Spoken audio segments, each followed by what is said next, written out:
Boa noite a todos. Peçamos a Deus que nos conceda tranquilidade e saúde. Procuremos trabalhar na grande colmeia da evolução, sem outro interesse que não seja o de bem servir, aquele que das alturas sabe de todas as nossas lutas e lágrimas. Confiemos nele. Do seu coração augusto e misericordioso, parte a fonte da vida e da luz, da harmonia e da paz para todos os corações.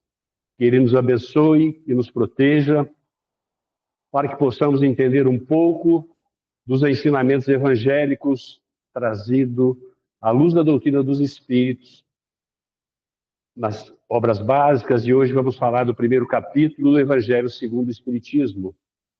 Falar do livro Evangelho segundo o Espiritismo, antes de começar o primeiro capítulo, trazer dois fatos interessantes. Um deles está na introdução da obra, quando Allan Kardec traz no iniciozinho da introdução, que é muito importante. A introdução do Evangelho segundo o Espiritismo é assunto para um seminário inteiro. E Allan Kardec traz um ensinamento valioso para nós, porque ele dá para nós o roteiro do que vai ser estudado no Evangelho segundo o Espiritismo. Ele diz o seguinte: podem dividir-se em 5 partes as matérias contidas nos evangelhos.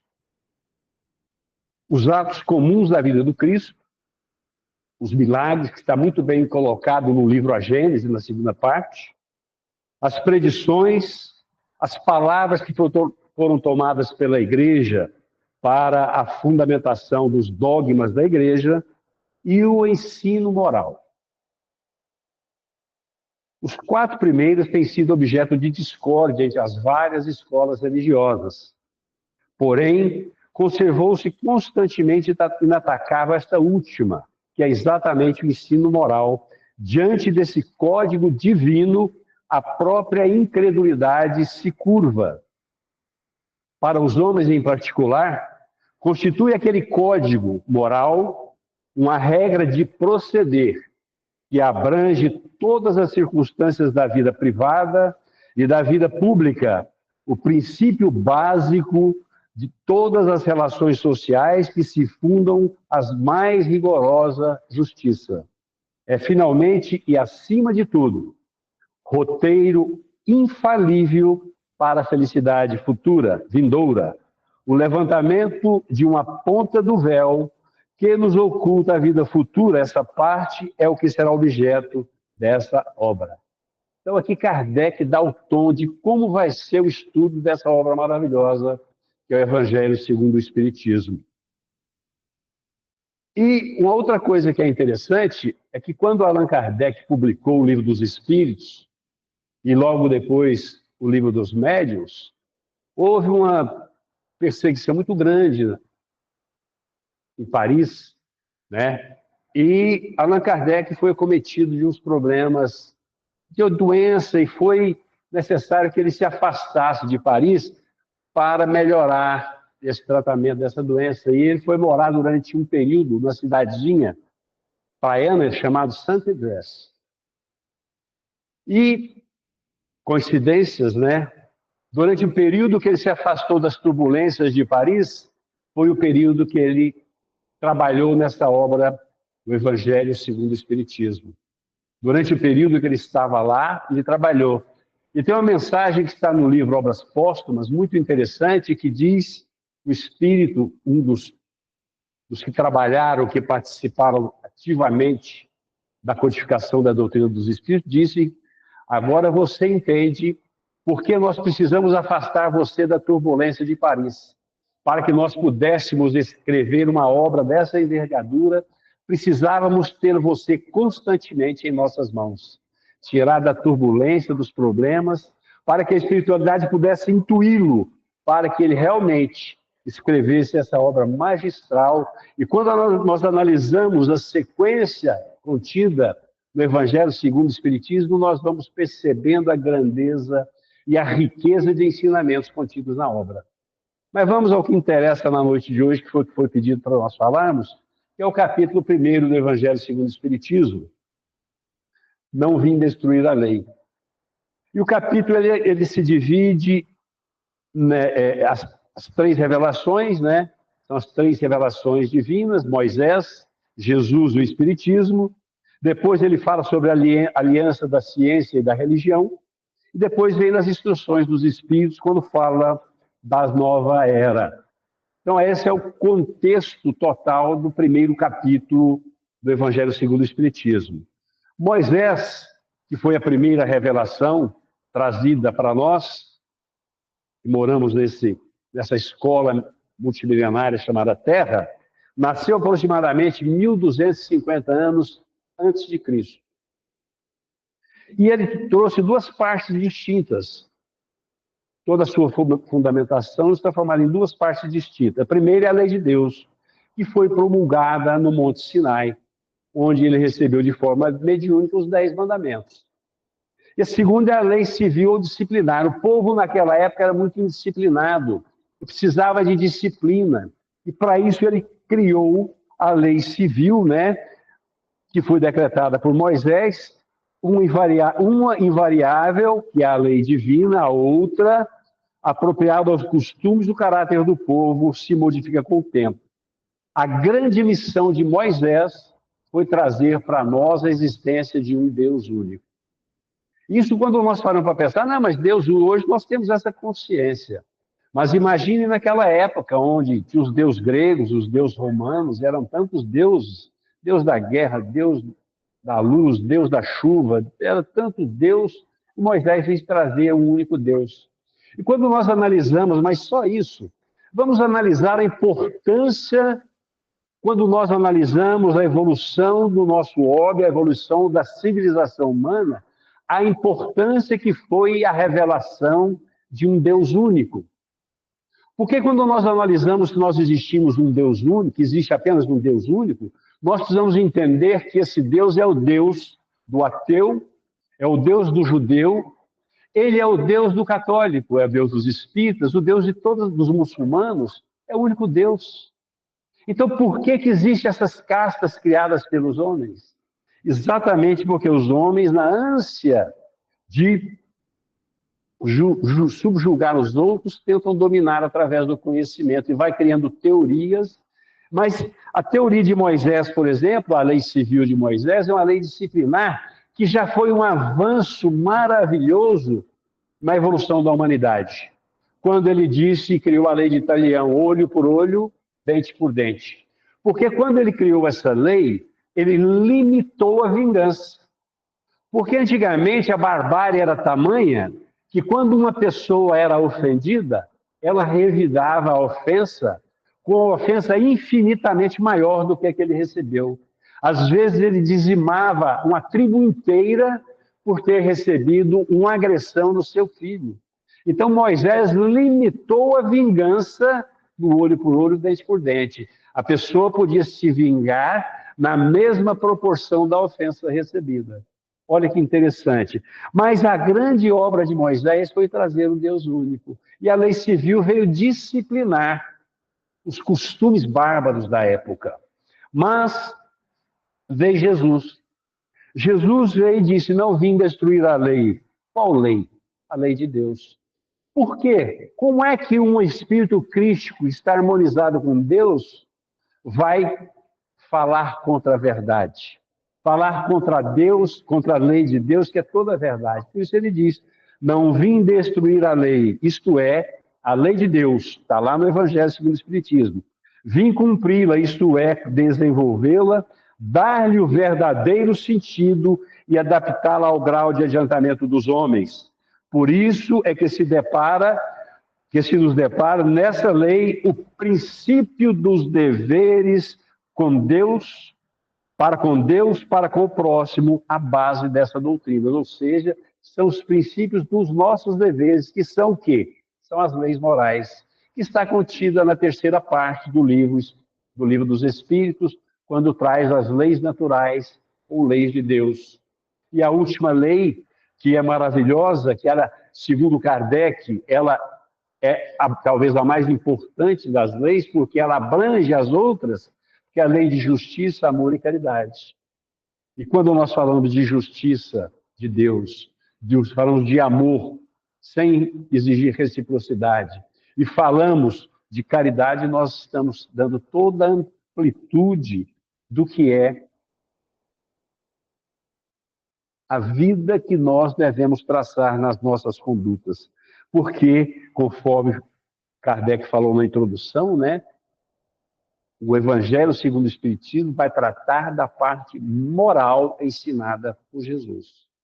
E o nosso amigo Zé Carlos fez uma prece maravilhosa, que é a prece de São Francisco de Assis, que lembra para nós quando Jesus disse: a minha paz eu vos deixo, a minha paz eu vos dou.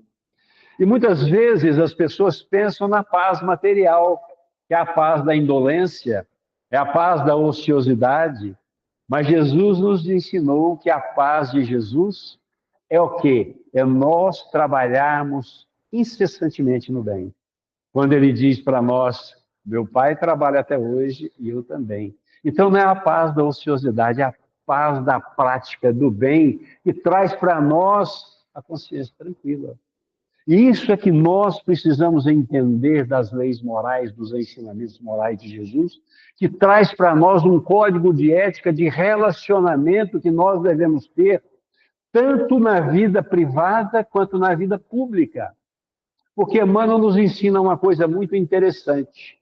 Quando nós pensamos assim, que nós estamos num templo espírita ou num templo religioso, falando de Jesus, todos estamos na paz de Jesus. Imagine quando a gente senta ali, imagina Eurípides Barçanufo nos envolvendo com seu amor, imaginando Jesus falando com seus discípulos, que paz que isso nos dá, que tranquilidade que isso nos dá. Mas basta que nós saiamos para a vida cotidiana, para os problemas do dia a dia, nós esquecemos essa paz de Jesus e uma simples contrariedade faz com que nós esqueçamos as leis morais. E é por isso que Emmanuel nos fala: por acaso Jesus estipulou um muro entre a escola religiosa e a oficina de trabalho? O que ele quis dizer com isso? É que nós precisamos instalar o templo de Deus nos nossos corações, para que nós possamos agir onde quer que estejamos, de conformidade com os ensinamentos morais que ele nos trouxe. E isso é maravilhoso, que a doutrina dos Espíritos traz com tanta propriedade para nós as leis morais, quando descortina para nós o porquê. Eu ouvi uma palestra segunda-feira, o Otacílio falou lá na nossa casa espírita. O Otacílio é aquele professor da Universidade de São Carlos, Otacílio Rangel, que já falou no Congresso Espírita, que ele sempre vem aqui. Ele é um dos fundadores do PAI, Posto de Auxílio Espírito, junto com Paulo Dal. E ele veio nos falar sobre exatamente da importância de nós acreditarmos que somos espíritos imortais. Porque quando nós acreditamos que somos espíritos imortais, e isso foi trazido pela doutrina espírita, ou melhor, foi ratificado pela doutrina espírita, mostrando de forma inequívoca a existência da vida pós-morte e a forma que isso se dá. E porque quando nós acreditamos que somos filhos imortais, fica mais fácil de nós entendermos os ensinamentos de Jesus. Quando Jesus fala para nós: amai os vossos inimigos, como é que nós vamos imaginar amando alguém se nós pensarmos numa única existência? Mas Moisés diz que Deus é único, e aquele inimigo também é filho de Deus, aquele adversário momentâneo é filho de Deus. E Jesus diz: reconciliai-vos com o adversário enquanto estáis a caminho. Então, quando nós entendemos que somos espíritos imortais, nós entendemos o porquê precisamos reconciliar com os nossos adversários enquanto estamos a caminho. Porque mais cedo ou mais tarde vamos reconciliar com ele. Por que não darmos os primeiros passos para essa reconciliação através daquele ensinamento magistral de Jesus, de não mais olho por olho, segundo a lei mosaica, mas sim o perdão das ofensas? Olha que visão que nós vamos ampliando, como nós ampliamos o nosso patrimônio espiritual quando nós temos uma vida do ponto de vista do espírito, porque nós ampliamos as necessidades das nossas reformas, porque a vida não se restringe mais a uma simples encarnação, e é isso que nós precisamos fazer. Jesus combatendo constantemente os abusos das práticas exteriores. Jesus sempre combateu o abuso das práticas exteriores. As falsas interpretações, por mais radical reforma, não podia fazê-las passar do que reduzindo em uma única prescrição: amar a Deus acima de todas as coisas e ao próximo como a si mesmo. E acrescentando: aí estão a lei e os profetas. Então Jesus veio não destruir a lei, ratificar a lei e dar cumprimento à lei de Deus. A autoridade de Jesus, vinha da natureza excepcional do seu Espírito, está lá no livro A Gênesis, e da sua missão divina. Ele viera ensinar aos homens que a verdadeira vida não é a que transcorre na terra, e sim a que é vivida no reino dos céus. Viera ensinar-nos o caminho que a este reino conduz e os meios de eles se reconciliarem com Deus. Quando nós falamos de reconciliação com Deus, muitas vezes nós pensamos: como assim reconciliação com Deus? No livro dos Espíritos, na questão 1009, quando é perguntado sobre as penas futuras, tem uma resposta do apóstolo Paulo que eu acho muito interessante, quando ele diz o seguinte: quem é o culpado? Nas relações que existem entre as pessoas que criam adversidades, pergunta: quem é o culpado? E ele responde: o culpado é aquele que, por um movimento falso da alma, se desvia das leis de Deus. Então, nós somos considerados culpados quando nós desviamos das leis de Deus. E por isso nós precisamos conhecer as leis de Deus. Porque nós, muitas vezes, sabemos das leis de Deus, mas o nosso egoísmo e orgulho é tão forte que nós nem botamos o nosso conhecimento. Porque está no livro dos Espíritos. Onde está escrito a lei de Deus? Na consciência. Está lá no livro dos Espíritos. Mas o nosso orgulho, o nosso egoísmo embota a nossa consciência, fazendo prevalecer o eu, o egóico, o nós egoístas. E isso faz com que nós nos afastemos das leis de Deus.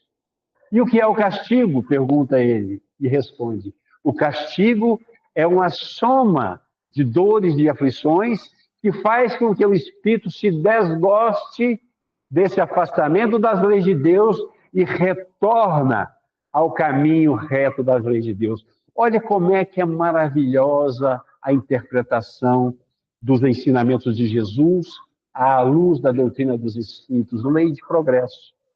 Todos nós vamos progredir um dia. Fomos criados simples e ignorantes, mas perfectíveis. E precisamos conhecer as leis morais e cumprir as leis morais nos nossos relacionamentos para atingirmos a plenitude da felicidade. Nós seremos plenamente felizes quando nós estivermos perfeitamente harmonizados com as leis de Deus. Olha que maravilha! Toda a nossa felicidade depende de nós. Nós tínhamos a mania, antes de conhecermos o Espiritismo, de pensar em um Deus que castiga. Isso foi criado por Moisés. Por quê? Para disciplinar o povo daquela época. Era necessário que houvesse um Deus que castigava. Mas Jesus veio e disse que Deus não castiga, porque Deus é Pai amoroso e as leis divinas têm por objetivo não castigar, mas educar todos nós que somos espíritos imortais. E é nesse diapasão que nós precisamos compreender todos os ensinamentos de Jesus. E agora vem a terceira revelação, que é o Consolador prometido por Jesus, que está lá, né, no capítulo 6 do Evangelho segundo o Espiritismo. Consolador prometido, que é o Espiritismo. E aí, no primeiro capítulo, quando Kardec fala sobre o Espiritismo, ele diz o seguinte: o Espiritismo é a ciência nova que vem revelar aos homens, por meio de provas irrecusáveis. Hoje em dia, existem trabalhos na sociedade científica, trabalhos que comprovam cientificamente, usando todos os processos da metodologia científica que prova a reencarnação. Existe um médico, que não me lembro o nome dele agora, nos Estados Unidos, que tem comprovado mais de 2.000 casos. Comprovação científica. Né? É o Brian Weiss, exatamente. Obrigado pela lembrança, eu tinha me esquecido.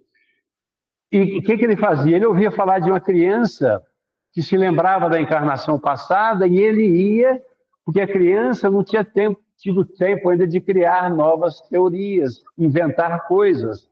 Então ele fazia uma pesquisa e, usando toda a metodologia científica, e comprovava a existência da reencarnação. Isso está comprovado hoje em dia cientificamente.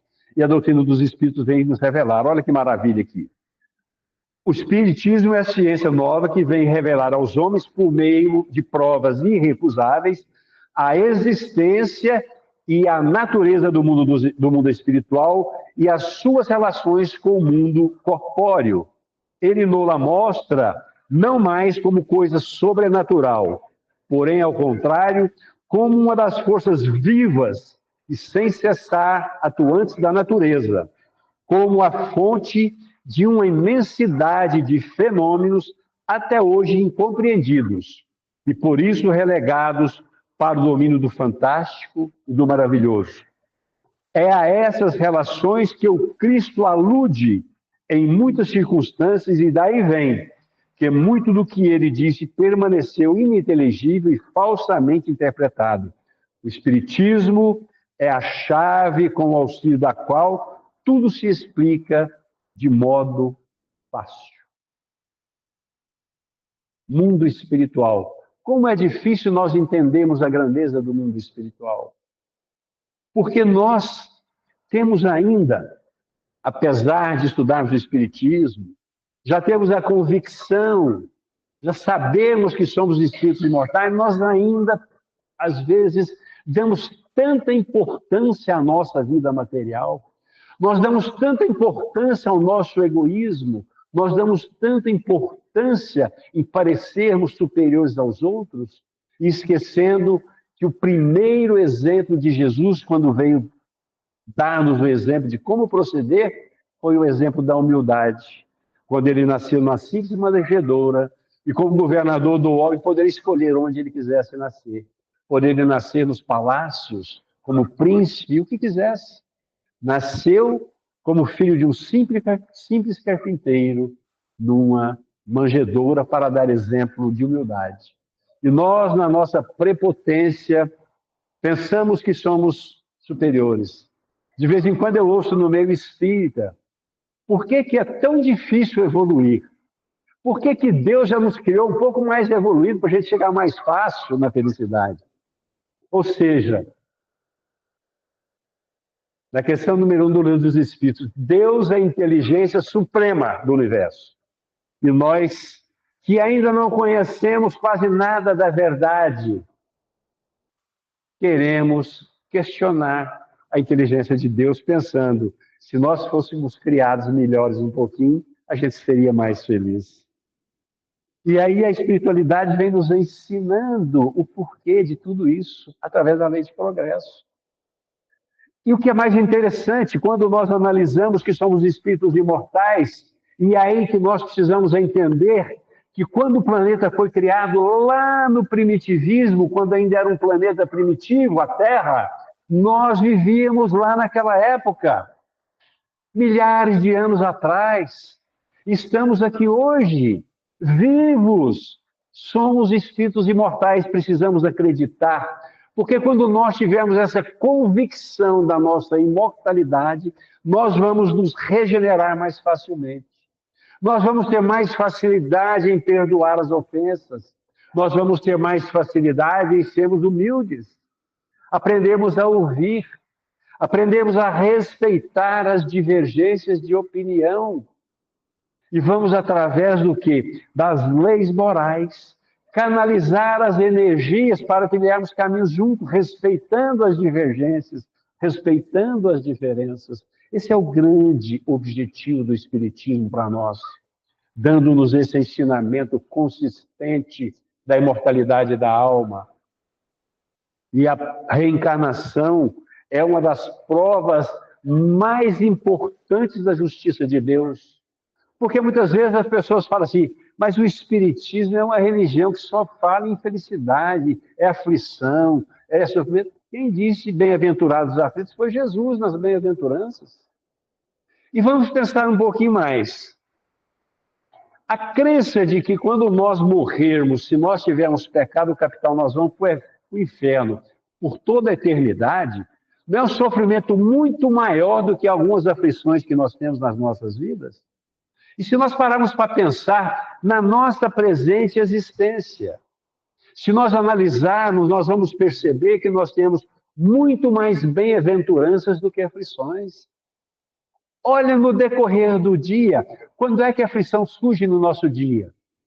Quando nós, num falso movimento da alma, nos afastamos da lei de Deus. Deus pede para nós termos paciência.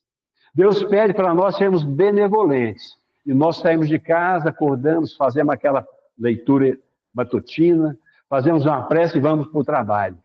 Enfrentamos esse trânsito maravilhoso de Goiânia e começamos a xingar. Nós afastamos das leis de Deus.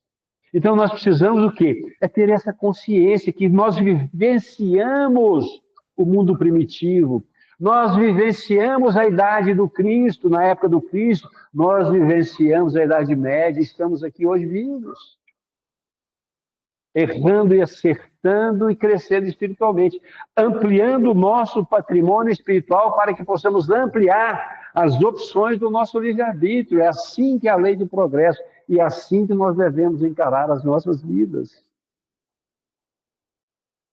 Aliança da ciência e da religião. Está lá no primeiro capítulo do Evangelho segundo o Espiritismo. A ciência e a religião são as duas alavancas da inteligência humana. Uma revela as leis do mundo material e a outra as do mundo moral.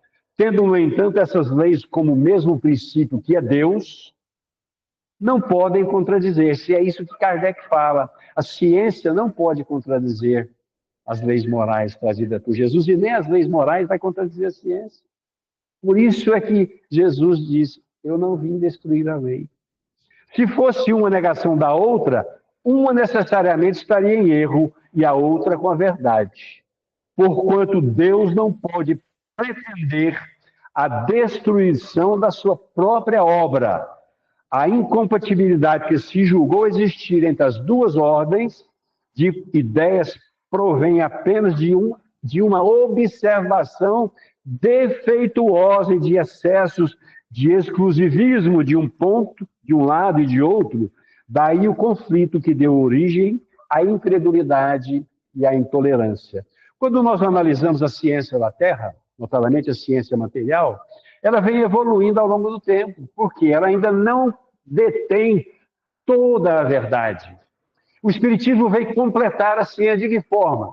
Quando Kardec traz para nós, notadamente no capítulo 14 do livro A Gênese, o estudo sobre os fluidos cósmicos universal, o estudo sobre os fluidos e o comportamento dos fluidos, dizendo que toda a matéria deriva do fluido cósmico universal através das suas transformações. E hoje a ciência já começa a provar isso, sabe de que forma? A ciência já conseguiu demonstrar que o elétron em movimento, dependendo do ponto de vista do observador, ele se comporta como matéria. E dependendo do ponto de vista do observador, ele se comporta como energia. Olha que interessante. A ciência já está conseguindo ligar a energia à matéria. A ciência já consegue medir a energia eletromagnética do nosso pensamento. Olha que maravilha! É o avanço da ciência, o avanço do conhecimento humano, consolidando as informações trazidas pelos espíritos, pelos benfeitores espirituais. Então, se uma fosse a negação da outra, seria a negação de Deus.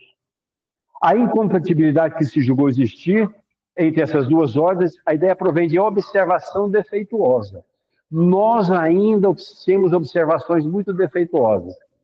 Vamos parar para analisar a nossa observação sobre as pessoas que vivem em torno de nós. Nós temos mania de fazer uma coisa muito feia, julgar as pessoas. Não julgueis para não seres julgados, ensinou-nos Jesus. Mas nós temos mania de julgarmos as pessoas. Nós olhamos para as pessoas e julgamos o comportamento. E normalmente nós achamos os defeitos nas pessoas, porque nós temos dificuldade de achar as qualidades. E achar defeito é muito fácil, principalmente na sogra da gente, né, Zé Carlos? É muito fácil de achar defeito nas pessoas e muito difícil de acharmos as qualidades. Sabe por quê? Porque nós evidenciamos nos outros o defeito que nós temos para que os nossos fiquem menores. Esse é o objetivo. Então, nós precisamos observar as pessoas e vermos o lado bom das pessoas, porque quando nós olhamos o lado bom das pessoas, os relacionamentos amistosos, benevolentes e amorosos, fica mais fácil de ser realizado. Esse traço de união está no conhecimento das leis que regem o universo espiritual e as suas relações com o mundo corpóreo, leis tão imutáveis quanto as que regem o movimento dos astros e a existência dos seres. A lei que rege o mundo espiritual, que a ciência ainda está tentando entender, mas tem dificuldade. Fáceis de prever as consequências, acarretará para as relações sociais inevitáveis modificações às quais ninguém terá força para se opor, porque elas estão nos desígnios de Deus e derivam da lei do progresso, que é a lei de Deus. É a lei do progresso, que é a lei de Deus, que nós precisamos entender quando nós analisamos a nossa vida,